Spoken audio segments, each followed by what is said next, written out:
ముందుగా శనగపిండి తీసుకొని దాంట్లో కొంచెం బియ్యం పిండి యాడ్ చేసుకొని సాల్ట్, మసాలా, కారం వేసుకొని కొంచెం లూజ్గా కలుపుకోవాలి. తర్వాత దీన్ని ఇలా పక్కన పెట్టి లేస్ ప్యాకెట్ తీసుకొని దాన్ని స్మాష్ చేసుకోవాలి.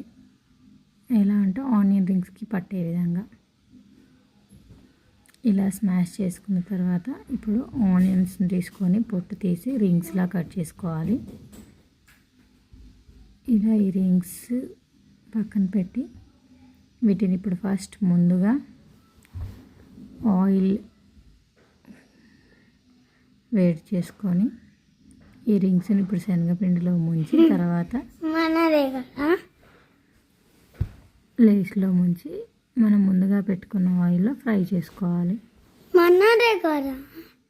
ఈవినింగ్ స్నాక్స్కి పిల్లలకి ఇది ఒక రకమైన స్నాక్స్. ఒకసారి ట్రై చేయండి.